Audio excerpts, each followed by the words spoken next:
parents asked for recordings, so. Great. As she mentioned, my name's Megan Moore. I'm an intervention specialist at Wilson Hill. I've been there for 13 years, and executive functioning is a large part of my day. I am by no means an expert. I just have spent a lot of time daily with my students. I have a 3-year-old at home, so we are also practicing this all the time. So I'm going to give you 2 big chunks tonight. One, my goal for you is to leave feeling like you know what executive functions are. And the second, like one thing that you could take away and try. So you should be able to leave with both of those. And if not, you've got specific questions. My email's at the end of the slides, and we can, try and partner and find a good solution for you. Go back. Oops, that's okay. You can just click on the left part of the screen. There you go. Okay. So my philosophy, I want to start with that because it's super important to me and really the knowledge you need before you start executive functioning dive in. Dr. Ross Green talks a lot about this phrase of kids do well if they can. When my 3-year-old is really frustrating me because she's not understanding what I'm saying, right? Or you're not getting that the bedtime routine has been this for a really long time. Why are you not picking it up? Or my students at school struggling with listening to directions or organizing their materials.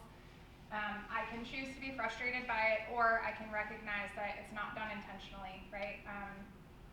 The executive functions are skills that we are all missing, and they grow over time, right? So kids do well if they can, and it's something that we have to pour into. All right, so super quickly, when we're looking at the executive functions, we're looking at the frontal lobe. Specifically, that part of our brain is helping us to direct what to do. If you think of being an air traffic controller, you have all of the jetways to think about. The timing has to be perfect, trying to coordinate communication. That's what that part of your brain is doing. So there's a lot of things happening all at once. It also is responsible for regulating our emotions, helping us plan. So if this didn't feel good this time, I don't want to do that again. That part of our brain is being used. Fun fact, it takes up to 20 years to develop that part of your brain. So for young kids especially, who this group is targeted towards, it should be expected that they're very much lacking these skills and that they have to be explicitly taught. Wish I had a thing, but No, I'm sorry. No, you're good. These are the total 11. We're not going to touch on all of them tonight. I'm going to hit 7 and try and go as quickly as I possibly can.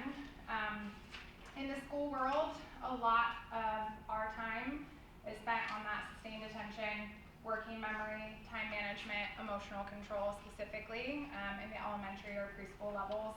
But at home, you likely see all 11 of them impact your child.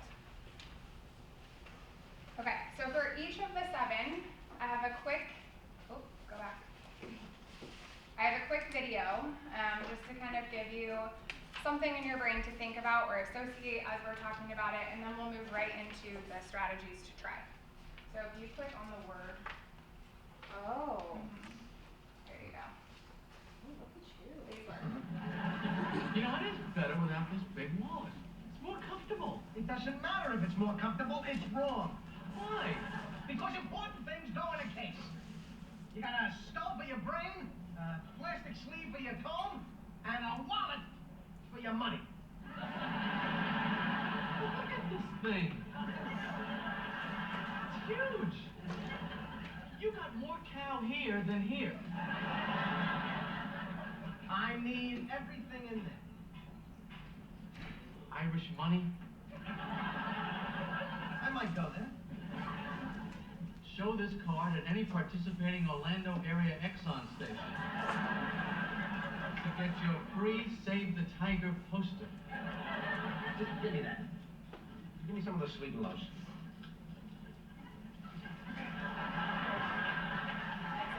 Green. Yeah, perfect.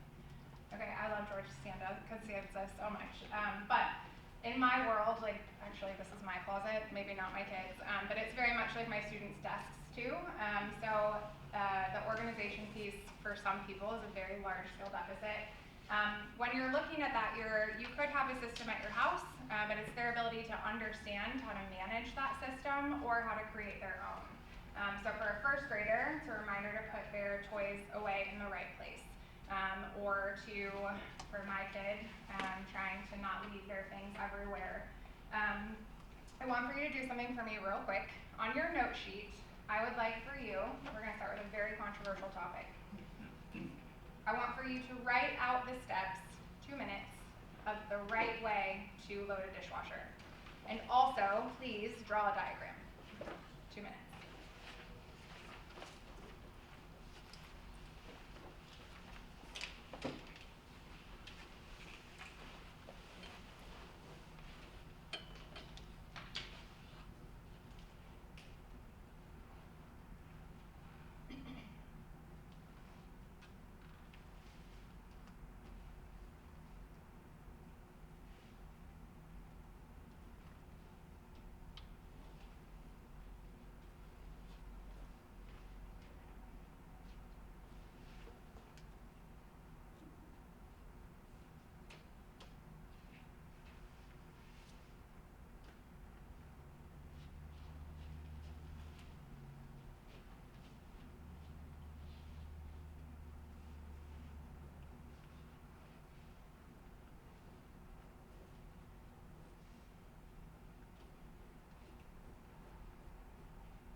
Okay, truthfully, my wait time as a teacher is the worst, so it makes me so uncomfortable. All right, who would be willing to share? I know you probably didn't finish, but what they have, or version. Utensils in the right side with the knives facing down and the other utensils facing up. Plates in the bottom with the bigger plates to the left side, smaller plates to the right side. Ceramic bowls in the bottom, plastic bowls on top, and cups on top. Okay, anyone have something that's different? I just drew a picture. Okay. Anybody else? I want to work with her. I want to share a dishwasher with her. In German, my husband does it in jazz, and then I added, you should organize the dishes so that water can reach all of the surfaces. Yeah, and this is very important. I'm the person, if they make it in there, we're good, you know? So it's not I take them from the sink to the dishwasher. That's for me, that's how you load it. You pick them up, you put them in, you shut the door. That's for me, when I write them out, those are my steps. My husband is very different. He would go to say large plastic cups on the bottom. Don't let the thing hit them. There's my Tupperware lids. Make sure they're facing a different way because Megan, you always collect water on the top of them. For me, I need that visual. I would need Krista's diagram to see it and know what I'm doing. I'm having you do that because, again, we're very different. Load the dishwasher for you is very different than what it is for me. So very explicit directions and pictures of what we're expecting. If I'm telling my daughter, put this in your drawer, what drawer, where, how should it be folded, right? It's a lot initially, but we can't assume that they know better, right? If I'm saying, put your Legos away, it could just be that I put them away in this corner, or it could be exactly where I'm asking you to put them.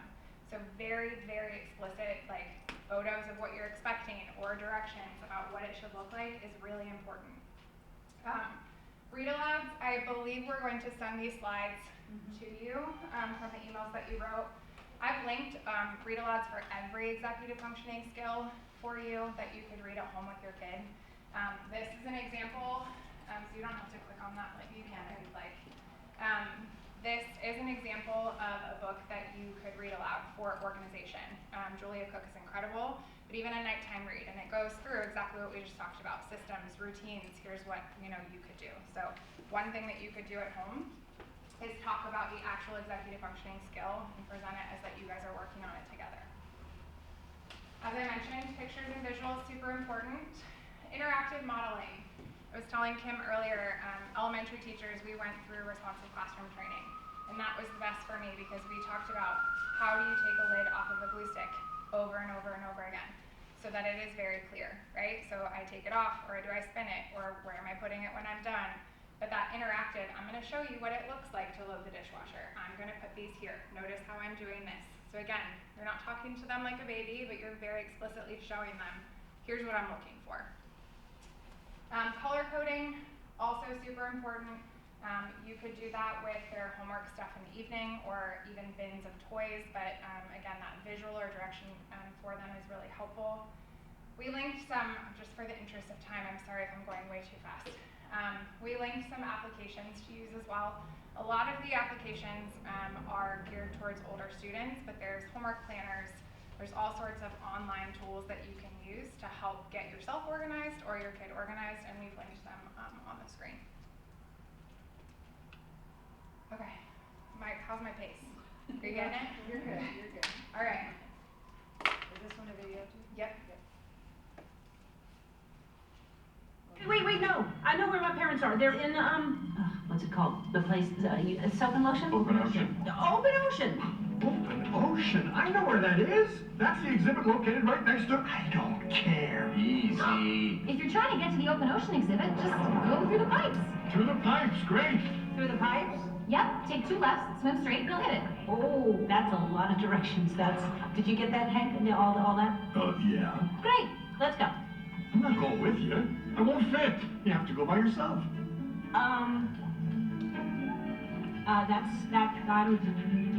I see, I can't, because I'm not so good with directions. Well, that's too bad. A deal's a deal. You wanted to find your parents? That's how you get to them. Now give me your tag. But Hank, I can't go in the pipes alone. I'll forget where I'm going. Not my problem. Tag. Okay, working memory is very different than short or long-term memory. It's our ability to take information and then do something with it. So if I'm giving you a task, it's not just that you're going to remember what it is, but if I'm giving you a word problem in math, that you're able to think about all the steps and then, again, do something with it. So it's to keep the information in our brain. So Dory had a really hard time. You're telling you turn left here and do this. A lot of people are great with location and landmarks when they're given directions because it's a visual. It's very difficult to have that just stored in your brain. Working memory for kids is the same thing. So it's the temporary storage of information until we apply it. Again, remembering a to-do list or bedtime reads, plot of a story. If that comprehension piece is really difficult for your kid, working memory might also be tricky. Things to do for it. Again, explicitly teach how to make a list. I remember moving into college and going to the grocery store for the first time, and my mom having to teach me, like, okay, here's this aisle, and this is what you do, and here's how you categorize things. She had to teach me that even when I was 18. We have to work with our kids at home. If I, again, am expecting them to be able to follow through on a bunch of directions that I have, teaching them how to make a list is very helpful. You'll see through all of these slides, games for me is the best way, the most fun way to teach any of this. Brain games, memory, right, where you flip the cards over, really good one to do.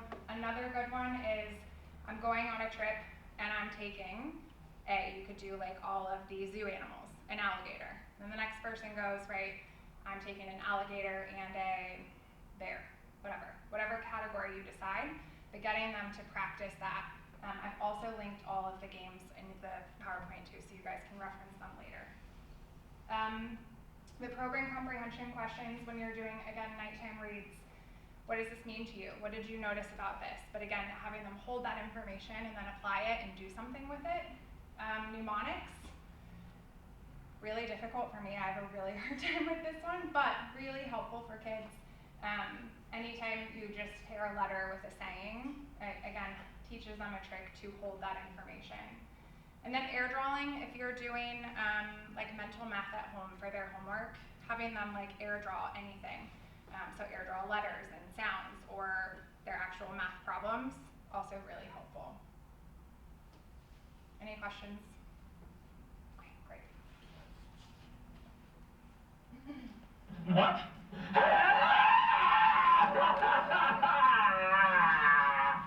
I didn't understand a one word you said. You okay? Come on.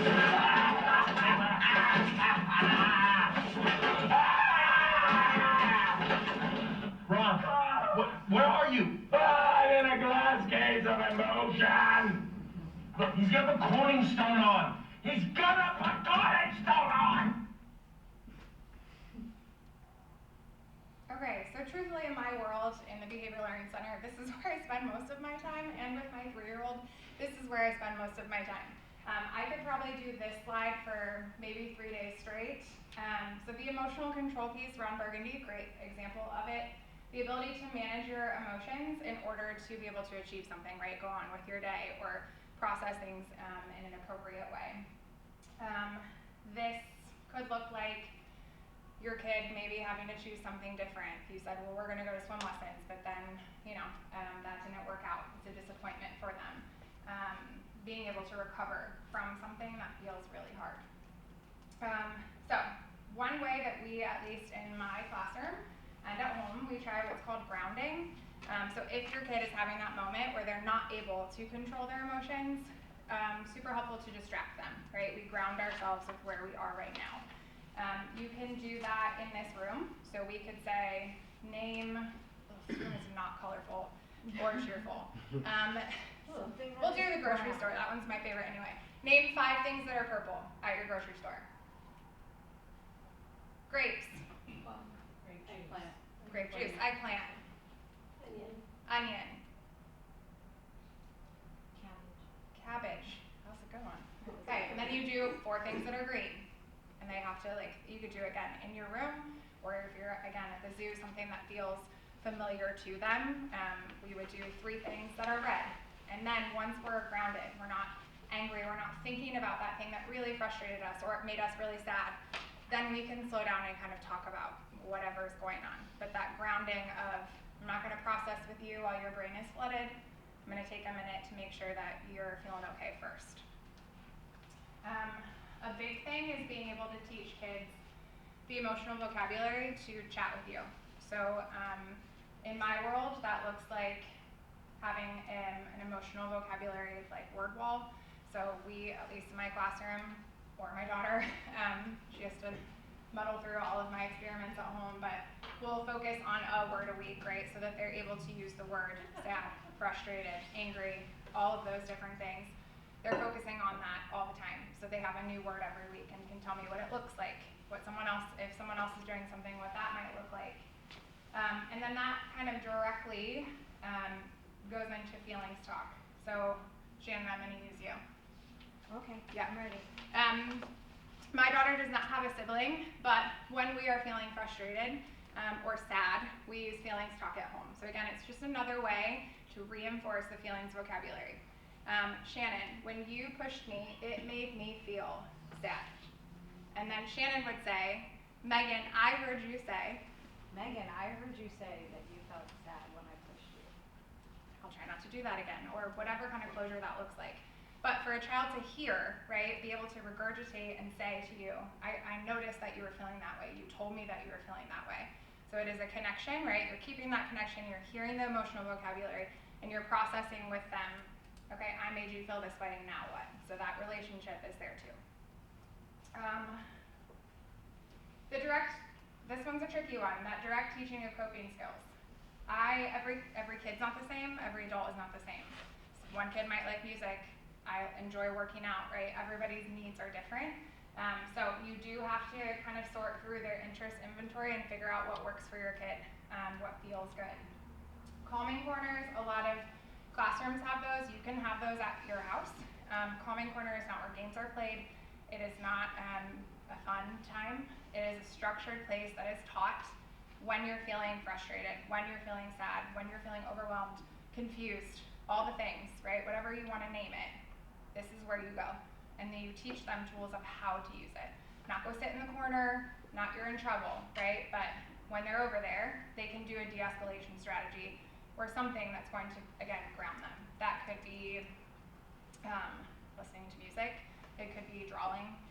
It could be just sitting there if you teach them breathing techniques. I can send you guys, oh, I did put one on there. Don't click that link, it's kind of long. Okay. But there's a mindfulness video that is good for kids and adults. but there are also breathing techniques on there. Alpha breaths, has anybody heard of that? Okay, perfect. That's a good video. It's a read aloud of that, but there's a book that will go through and teach you all the different breathing techniques if your kid should want them. Identifying, validating, and problem solving. For my daughter, she thinks she's a Disney villain, so we have a lot of, Mom, I have to act bad because. So I can validate her. I hear what you're saying. I know what your intention is. I know she's something else, that one. I can validate what she's feeling in that moment, but also say, that's not going to work out right now, and here's why, right? So I'm going to validate you. I hear you. I feel the emotion you're feeling, but here's how we're going to problem solve this scenario. Games, if you want to click on that one. Any board game again, I'm heavy into the games. Any board game that you have can be turned into an emotional or self-regulation game, and you can pair emotion words to it. So keep going up a little bit. Sorry. So this link, Connect4, Twister, like any of those type of board games, Mancala, all of those have this link. I have there for you. Jenga, you can pair emotional vocabulary and self-regulation techniques to it. So again, it's something fun. You're not actually having to sit down and teach a lesson at home. It's something that you're just doing with your kid. So you guys have access to that too after this if you want to give any of those a try.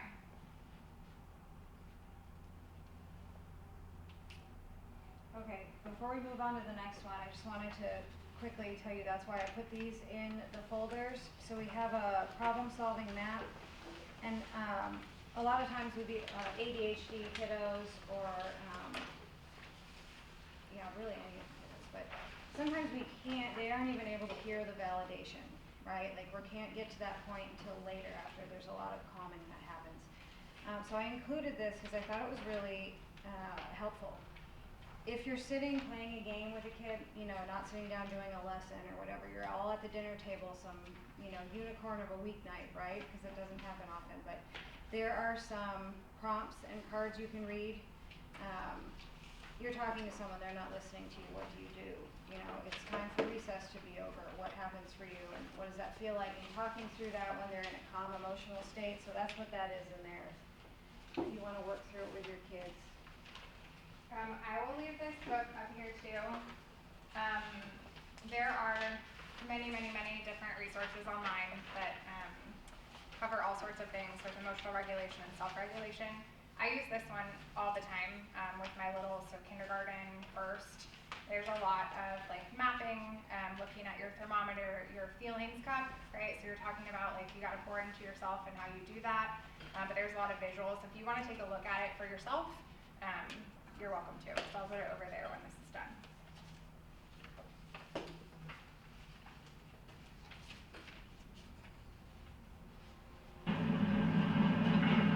You're at Quincy's. Any Quincy's? You're at Quincy's. No, any Quincy's, no starches. You can't do that.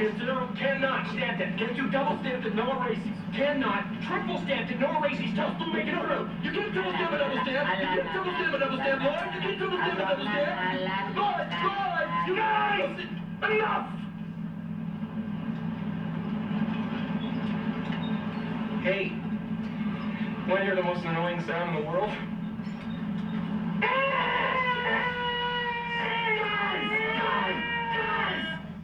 Oh man, that feels like my house. Okay, response inhibition. That is kind of the acting without thinking, right? Like Lloyd is he's going after it. He's that impulse control,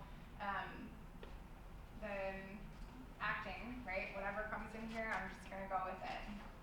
That could look like a kindergartner keeping their hands to themselves, an older student accepting something that they disagree with. So soccer field, I'm a soccer coach. It's my athletes maybe not talking back to the ref, just taking a minute. This is a really tricky one. The impulsivity piece is hard.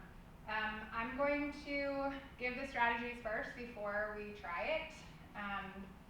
Visuals. This is one that takes, again, that explicit teaching over and over and over again. The stop sign, stop, think, observe, plan.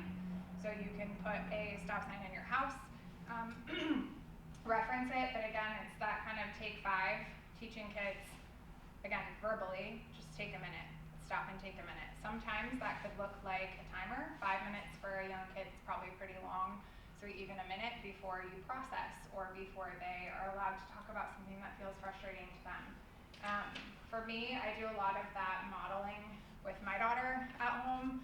So talking, oh, this is feeling frustrating for me, but I'm gonna just take a minute, I'm gonna stop for a second before I use my words. So it's, again, whatever processes you're using, you're teaching them by modeling them. Turn-taking games, again, those are linked for you there. Do you wanna click on that one?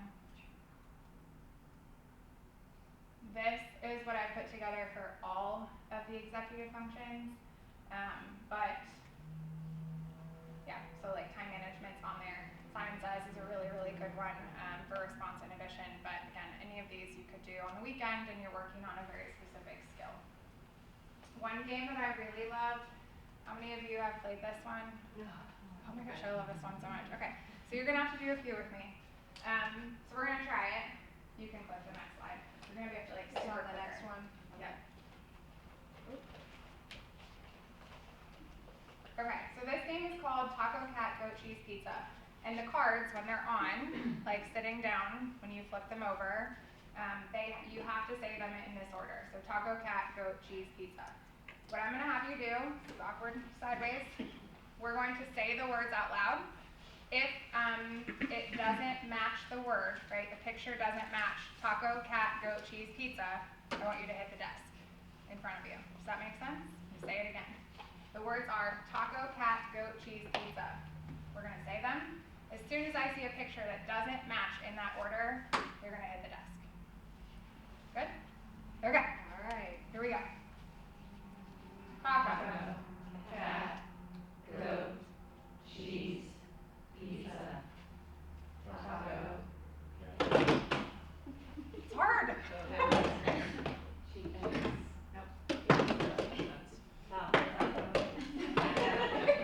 Alright, start again.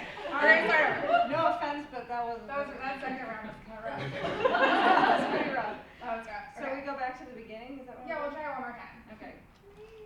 But really, really tricky. I actually, even the hard part for me with games is that working memory of you just told me how to play this and I've forgotten already. That's why I really am not I'm not the greatest at card games.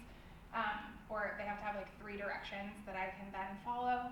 But this one is really tricky, just again, slowing your brain down before you act on something. All right, ready? Taco. Cat, goat, cheese, pizza, taco, cat, cheese, pizza, Taco. Cat. Goat. cheese, pizza. All right, we're good. I think we're almost done. Anyway. This wrong at home. Yeah. Well, the way you move the cards in the game is a little bit like I'm just trying to get you to like we're not gonna play the cards here. I kind of made that on my own, but it's the same sort of like you have to like slap the right. Yeah. And they actually have like a holiday version. There's all sorts of versions of this one game. I highly recommend it. Any questions on response inhibition before I'm trying to shove all these in an hour. Good. Tell me the STOP again, what that abbreviation Yeah, stands for besides stopping. Stop, think, observe, plan. So again, if you're like going back to process an event and you're talking about like how, like what could you have thought in that minute, what were your surroundings, what could we plan to do differently, so it's more of just like a dialogue. Okay.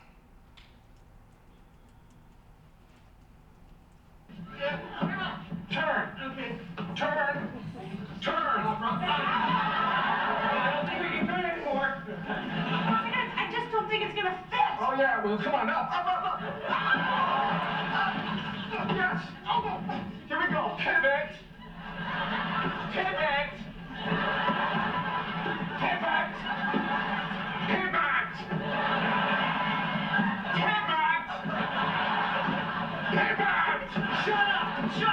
Shut up. Okay. I think during COVID I saw that same clip like maybe 100 times, but it still brings me joy. So if you haven't already noticed, a lot of the executive functions kind of overlap each other, right? So when I mentioned emotional control, I live in that land at home with my kid. I also live here in this flexibility land of very rigid thinking. So the ability to revise plans when faced with new information. So it's that setback piece, and can we recover? First grader who can deal with a different schedule. If we are, again, I mentioned trying to go to swim lessons, they're canceled, trying to deal with that. It's the flexible ability to kind of like move on when something didn't go our way. Again, you see games up there. Uno in my classroom, play it all the time. The amount of times you're not winning or a partner didn't do what you thought they were going to do. Any type of turn-taking game, you can model or have discussions around this.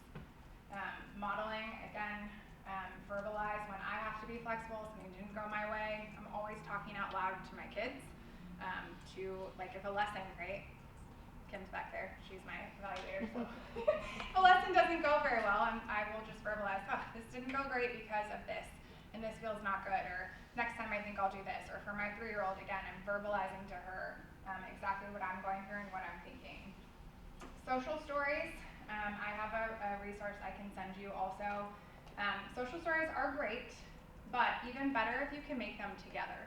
So the dialogue around, you can go online and find like grids and draw them or type them in. But talking about your child and a time that they had to be flexible, or a movie character and a time that they had to be flexible, so that you're owning the executive function, and then you're talking about like, well, what happened next, and let's talk about that. So the social story from their perspective is much more powerful than just kind of going over it with them all the time. So I would suggest making one on your own and then referencing it frequently.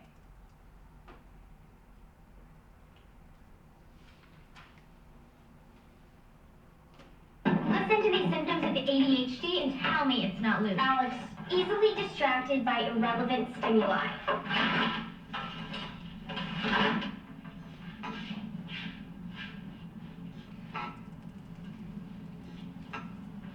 Often impulsively abandons one task for another.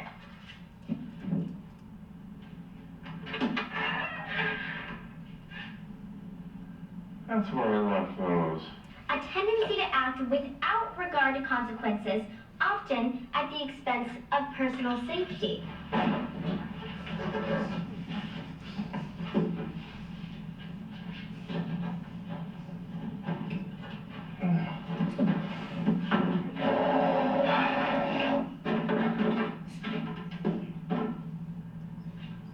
Having accidents Okay, more I think often- that's enough, Alex. We've got it.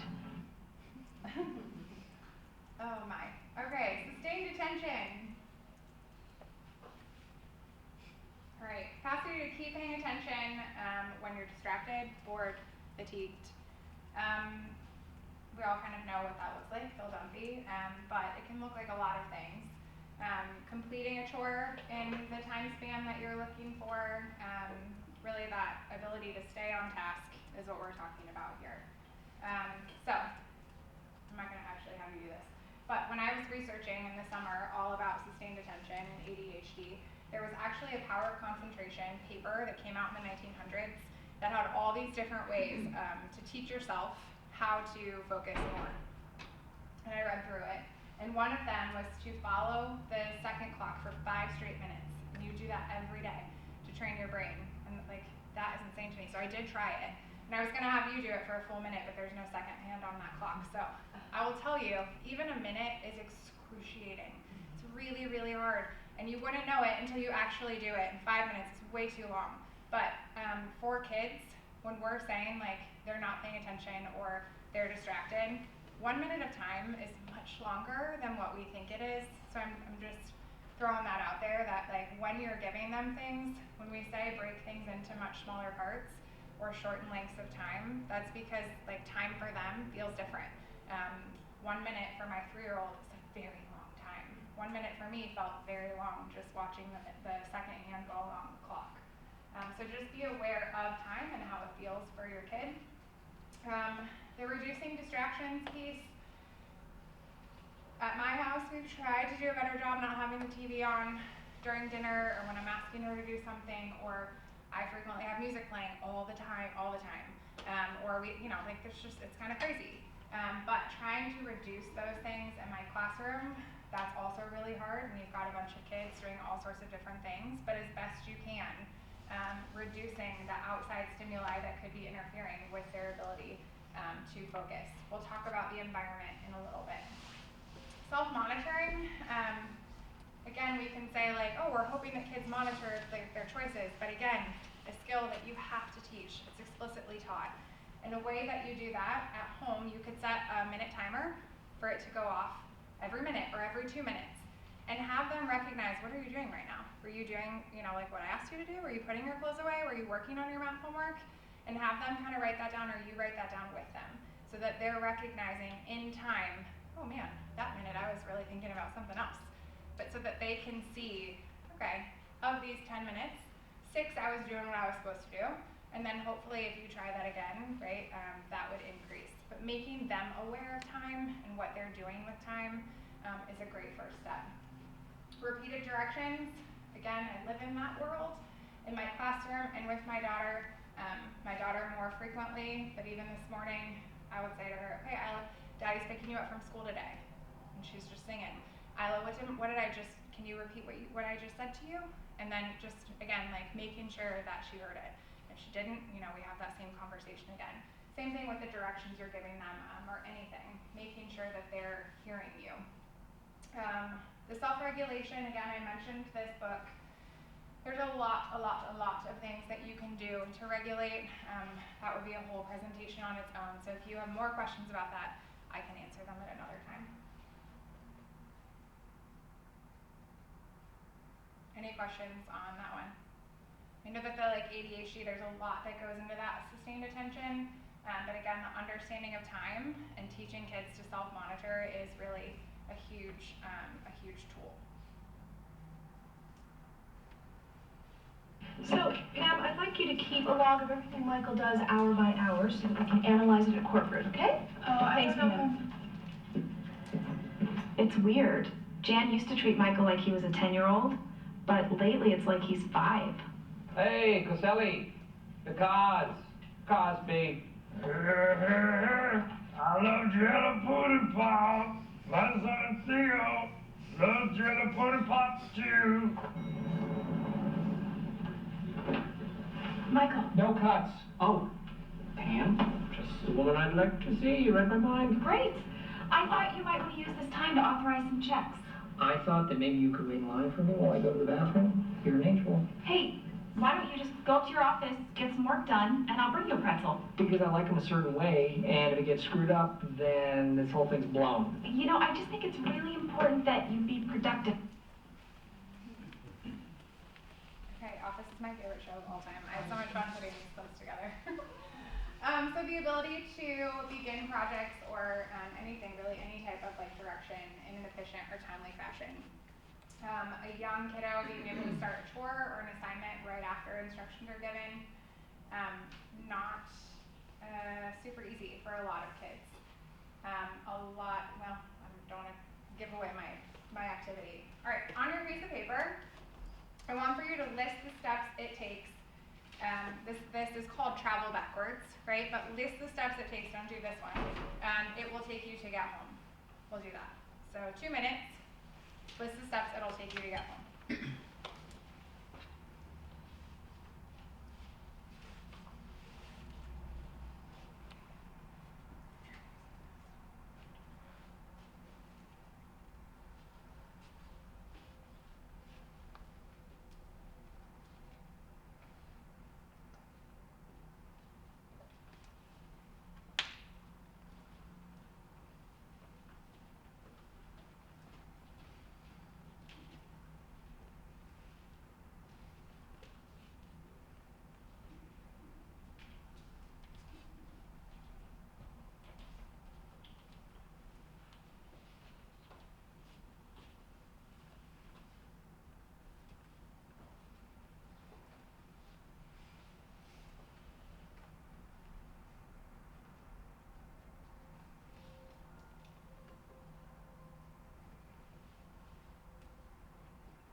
willing to share what they wrote? Or part of what, you don't have to give me like your address, but just some sort of something. Anybody? Krista? Exit building, unlock car, get in, press brake, start ignition, back out of spot, head towards Wilson Bridge, right on Wilson Bridge, stop at light, continue through 2 lights, left at 3rd light, immediate right, and Yep, and so on. Did anyone else have that like detailed of a list? I did. Okay, same with the dishwasher for me. The first time I did this with a group of students, we just did like, what are the steps to go get a drink of water, right? So we were just in my classroom, list out the steps. And they were like, you walk up, put your face down, drink, swallow, sit down. Definitely not, like that's not what, like all this, well, how many steps did you take, right? Extending for them, like the actual amount of time it takes them to get something done. First time that I did the travel backwards to my house, I entirely missed the like exiting the building part or like putting my keys, all of those, I missed those. I just went straight for the highway. So again, our understanding of time is how we get better in that task initiation. The very detailed, explicit steps that we mentioned for organization also overlap here. So reducing distractions, that's gonna be part of your environment. Timer, super, super helpful, but that task list, the very, very explicit, walk out of the building, do this next, right? Like that, very, very detailed. We cannot assume that kids know. Again, they're missing the skill. If this is a deficit for them, we have to fill it in. And by doing that, we're very explicitly breaking the steps up so that they can follow them much easier. Routines, I had mentioned the bedtime is a bit of a struggle at my house. Creating a schedule with your kid, really, really helpful. So identifying, okay, bedtime routine, Isla, let's talk about it. What are we gonna do first? What do you think we should do second?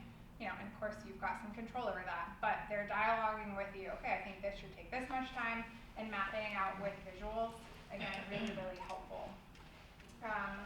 The step-by-step I mentioned, a lot of kids, again, elementary classroom world, when we look at refusal behaviors, we're like, I don't wanna do that. A lot of times where that's coming from is they don't know how to get started. That's it, right? If I say to them, all right, time to work on your writing prompt, go. Okay, that could look like a lot of things for a lot of kids. Do I have to take out my folder? Do I have to do my graphic organizer? Was I doing this last time? What step am I on? Same thing at home with any type of direction that you're given. So even in the homework world, if we're saying get started on homework, okay, could we break that down even further so they know exactly what we're asking them to do? Games, very into games, obviously. How many of you remember the game Bop It? Okay, yes? Okay, great. I was worried. I have it in my car and I was like, Shannon, should I go get it? She's like, no, I think most everyone will know what Bop It is. Okay, Bop It for task initiation is my favorite. I have one in my room. We play it all the time. But again, it's giving you that like verbal cue, and then I have to go after it. And it'll give you a few, and then you have to like initiate exactly what they're saying. So again, you're teaching them that skill. You're pouring into it without being like, we're going to work on executive functioning today. But it's again, that's the absolute best one for task initiation. And it's fun. I'm horrible at it. All right, so those were the 7. Whew, that was a lot. Teaching the skills, again, I mentioned like you don't have to set aside 20 minutes a night or teach an exact lesson to your kid. It doesn't have to feel as daunting. You can do it at any time. That modeling that I mentioned, you're doing that always. Like I'm verbalizing, she's probably very tired of hearing me talk. But I'm talking to her about all the choices I'm making and why I'm making them so that she has that vocabulary. We'll talk about goal setting. If you are setting a goal, and I think we have an EF survey, there's a survey in there. Survey, yeah. Okay, perfect. There's a survey in there. I really suggest doing it even for you or for your kid. Focus on the one area that you think really needs targeted the most. For behavior, I'm going to do that too in my classroom. I'm not going to look at 10 things to fix for a kid at once. I really want to focus my attention on one. So that's my big push for you is don't oh, my organization, their sustained attention, and I'll like pick one and like really be intentional about ways to set them up for success.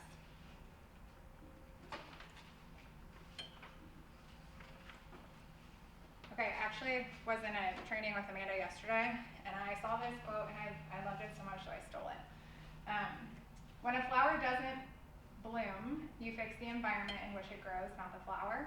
So I told you we'd kind of come back to the environment piece. There's so many things around us that can impede our ability to perform well. So again, we assume that kids do well if they can, but also, what does our environment look like? How are we setting it up so that they're successful? So when we see a behavior, my behavior world, maybe not so much executive function, that's where I'm looking first. What changes can I make before I'm like really targeting what the kid is doing? I'm gonna start with the environment and then look at what I can pour into. All right, so modifications to the environment, physical barriers to make things off limits. Again, I'm thinking like really young kids, I'm not sure age range. I know we're elementary or preschool focused here. We have not so much baby gates, but I like specific directions, right? This door stays closed, or my office door is shut, or if you're, whatever. Like you can structure where kids are allowed to go and cannot. Reducing distractions, set up quiet time, lack of screens, tricky to do, but that routine and schedule, and again, structured intentionality of what home looks like. We mentioned the photograph of expectations. So if you are feeling frustrated that the dishwasher is not being like set up the way you want, or that their closet maybe is not, or their book bag or their binder is not what you're wanting or what their teacher is expecting, show them. Draw it out, write the steps, show a picture. Vince Trombetti was my science teacher, he's retired now. He was my high school science teacher, and we did binder checks every Friday. And that was a struggle for me, but he taught me how to like organize. Here's what we're gonna do. We're gonna put this here, and here's what the picture looks like, and here's your checklist. And so I very much like the visual that you can give your child for anything, right, is super, super important, so that you're not assuming that they don't care. They might just not know what you're hoping for. Clear rules for social situations. So again, that's kind of younger kid based, but if you're going to a park, right, and you're worried maybe about an interaction or again, that lack of social skill or emotional control, if someone does something that you don't like, flexibility, here's how we react. So we're talking about we don't put our hands on friends, or again, problem solving before you get to the environment. Making tasks shorter, again, the explicit directions, and then that, again, creating a schedule, and then talking about the schedule. It's not just a schedule that exists that we're not going to manipulate and talk about. Like, the schedule is there to be referenced so that they're used to it and they understand it.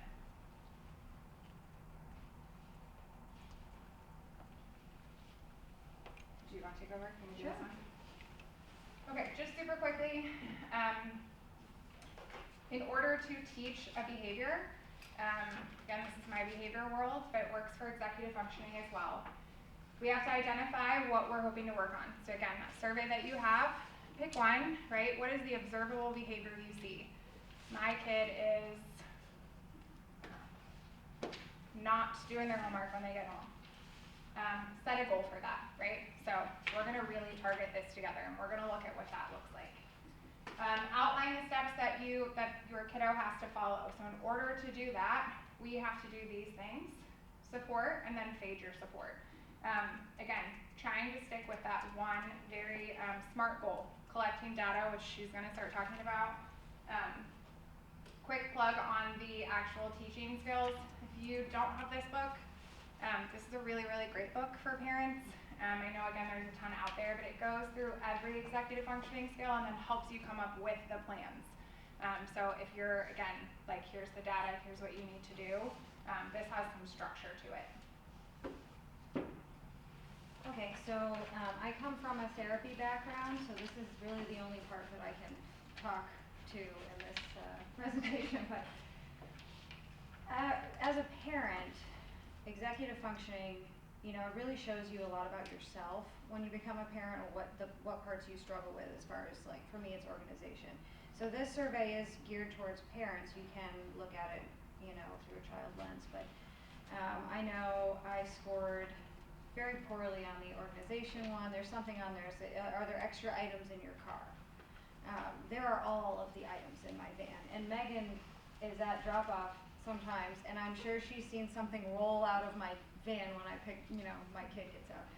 But it's setting a goal for your kid. You also have to kind of look at your own ability too. So, maybe start with something when you are working towards a specific goal. Maybe start with something that you're also very strong in, so that when you are modeling, they're seeing a lot of it modeled. So for me, I wouldn't start with an organization. I would start with an emotional control goal for my child, because that's a big deal for her. I have a handout in there. I just picked a visual, as visuals are always really helpful, and so are acronyms. So the SMART goal setting is specific, measurable, attainable, relevant, and timely. Again, my background is rehab, but I think Megan would probably say the same. The most important part of setting a goal is making sure it is attainable for your child, and that it is obvious to them that they have reached whatever specific goal that you have been asking them to do. So, this is making sure that the reward is something that works for them, making sure that you have said, wow, we set this specific goal about you sitting here at the homework spot for 20 minutes, and you were able to do that for 10 minutes the first time, now you're up to 50, really just talking all the time, right? Giving them the confidence is huge. Breaking down tasks in rehab, it can go all the way to, a stroke victim working really hard to put just the left arm into a shirt, right? And it can be that specific for our children. I need you to put your shoes where they go. So let's try when we're not before school, not right after school, on a Saturday morning when they're rested, when everybody's feeling pretty good, which doesn't happen often, right? You can make a game out of it. Set a timer. How fast can we put all of our clothes in this specific area? And just, turn it into a game, but practicing. This is something that needs to be practiced. It's not necessarily something that comes naturally. So that's why setting a goal is really important. What else do I have on that? I lost all of my index cards sometime between setting up this presentation. So, they're probably in my van with the stuff that's gonna roll out later. But the other thing I'll be quick because it's already almost 7 o'clock and I know we have a few more things. I put a list in here, and this is from my absolute favorite adult resource for ourselves as parents. Her name is Kendra Adachi. She wrote a book called Lazy Genius. Does anyone know that one? She has a podcast as well. Yeah. So it's almost like that's like executive functioning for adults. I grew up with a parent who wasn't great at these skills either, so I have had to kind of realize, oh wow, there's a reason why I'm not great at this. This wasn't something that was explicitly taught to me. So I love her book, and I'm just going to explain these really quick. They can be used with your kids. Some of them are more of the adult things, but deciding once. That is, on Mondays, this is what I wear. Every single Monday. Kid, pick out the outfit you want. Every single Monday, it goes right here. This is the Monday outfit. So we are not overthinking every morning. What am I wearing? Even the night before. This is the Monday outfit. This is the Tuesday outfit. Start small, and that's huge for goal setting. Make sure it's small and very specific and attainable. Asking the magic question, what can we do right now that will make life easier later? So your kid is getting ready for bed, you have an extra minute. Is there anything that we can do that will make the morning easier? Is there anything right now? And try to kind of problem solve. That's a little bit easier with older kids. Living in the season, that's just, quality of life stuff. But things are different in the winter, right? We have all of the winter clothes. We have all of the winter things. And it can be really hard, and it can be really depressing sometimes, but her book talks about living in the season is kind of accepting things for what they are and deciding what's important to you and what's not important to you. So, you know, that's another thing is the why. If loading the dishwasher is not important to you, it's just get them out here, get them semi-clean-ish, get them in there. Maybe there's one dish that didn't get fully clean because it wasn't facing the right direction. I'm the same way. Yeah. There are no rules. If that's not important to you, if it gets done, it gets done. It doesn't have to be done in a certain way. You might even be able to run it again. You know, it's not great for the environment, but like on those super stressful days, like again, you make the rules. What's important to you, not to somebody else. Putting everything in its place. Organization. If the parent is organized, the child will more likely be able to follow that and model that. The let people in is you let people help you. If you know someone who is really good at being organized and they have a way of doing it that just doesn't work for you, but it might work for your kid. You know, I have a really organized friend, and she can speak that to my child better than I can. You know, let other people help you. Parenting is hard to do by yourself. Batching it is looking at something you can do all at once at the beginning of the week, meal prepping, things like that. I think I might skip the rest of these except for the schedule the rest and be kind to yourself. Scheduling rest is super important for these kids who are working so hard on these skills at school and so hard at home. You know, all of the sports and all the activities are very helpful to reinforce things, and rest is really important to help solidify what they've learned. And that was, you know, again, this for adults, but sometimes I think we forget to schedule that part in as a family. What was the name of the book again? This is Lazy Genius. The whole principle is be a genius about what matters to you and be lazy about what doesn't. You know, it's a very interesting practice, but it's kind of how I've taught myself as an adult, teaching myself as an adult some of these skills so that I can help my kids through it. In your folders, you also have just some sample behavior charts. You can print these off. And I can send links out to, if you wrote your email on the list, you'll get a lot of stuff you may or may not want from us.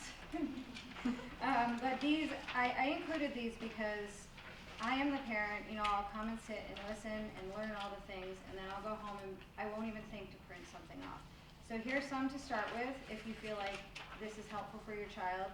You can do stickers, you can do, you know, have the kid pick what the reward might be. You know, at school, in the school setting, they don't like doing treats and things for reinforcements. It's not something that they can do at school, but we can do it at home, you know. That can go a long way. But picking what is important to your child and then setting the prize so that they can visually see it. Rewards do work. Can I share one that Yeah. I feel like is so good for our house? Sure. So I think a lot of us can relate mornings, and our bus picks up at 7:12, which is aggressive for anyone involved. And to get one kid with a definitive ADHD diagnosis and one that's suspect out the door is hard. So we started this thing called, I call it Breakfast Trophy. And it's gonna have this amazing, you know, name to make them excited, but the timer on Alexa goes off at 7:05, and by then you should have been eaten, dressed, shoes on, like ready to go. And if you beat the timer, you get a treat. And sometimes it's I don't know, we eat pretty healthy, so every once in a while it's like a cookie, or they get to help pick out, or sometimes it's a mini donut. But I don't love the sugar part of it, but it's enough to bait them, and there's no question. Like, it has made our mornings. But also they know what you're expecting before that bell goes off, right? So you've structured it beautifully that there's no guessing. Like, okay, I gotta do these things, and then I know the structure of it is paired with the reward is that's awesome. And the behavior, we don't have to mark it on the chart. Like, it's madness. We will forget, and then they get mad, and then we lose them. So I don't love it. It's tied to food, but it's working. So I'm the same way. Like I really struggled with the tying things to like getting an M&M, you know. Yeah.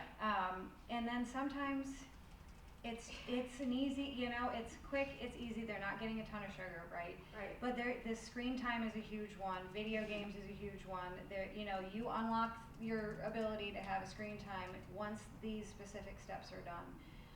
And then, you know, that's how you'll find the goal is, oh wow, they get stuck on this step almost every single time. Now we have a huge fit about the screen time. So that's a great place to start. It's like, okay. Bedtime, we have started this too. How do you want to spend your time?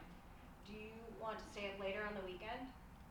Or do you want to pay me back that time that you chose, like going 15 minutes late, 20 minutes late? Because we saw them creeping, and just seeing, like them just knowing that pendulum swings on the weekends, like it's crazy. They're in bed, they're reading, they're doing everything.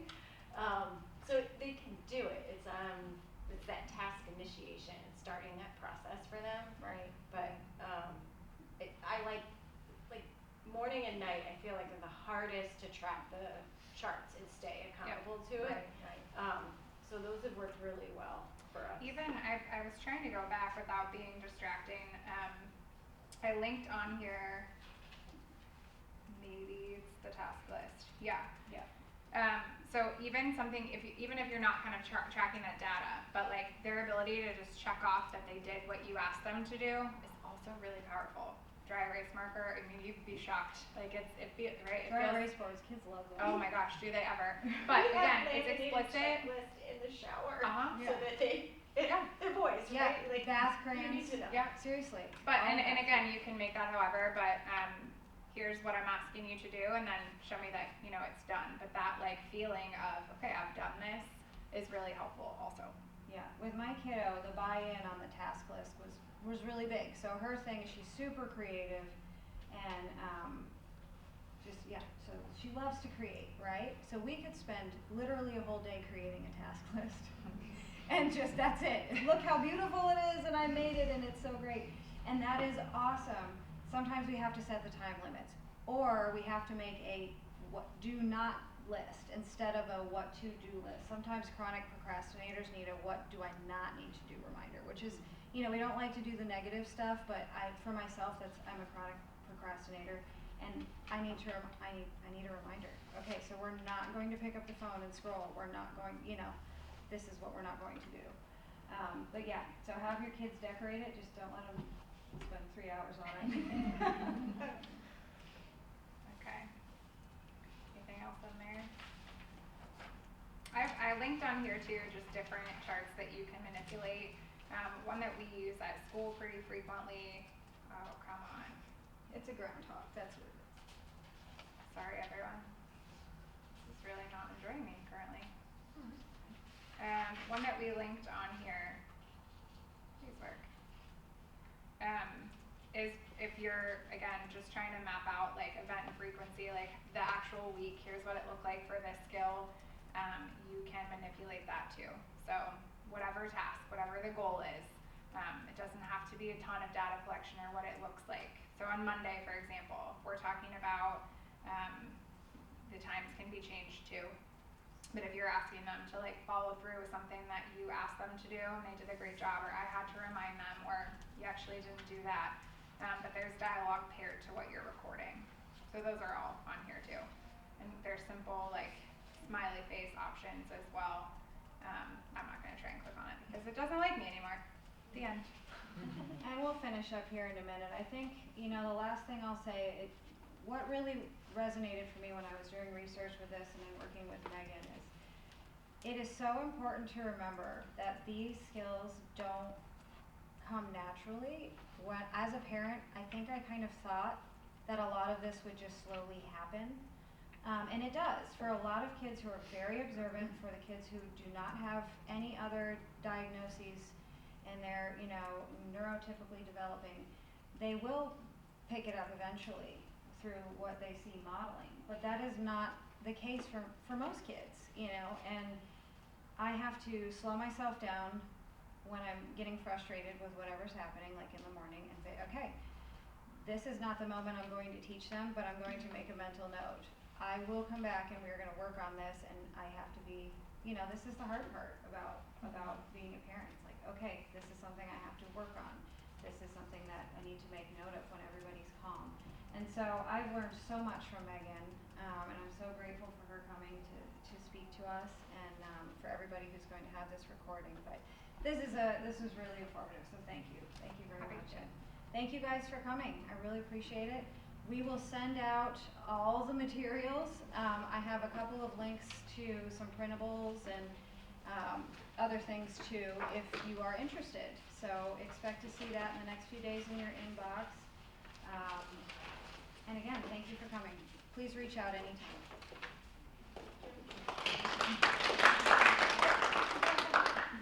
And please take some brownies and stuff. I buy the same amount every time, and last workshop we had 4 people, so I ate a lot of brownies. Please save me from myself this time.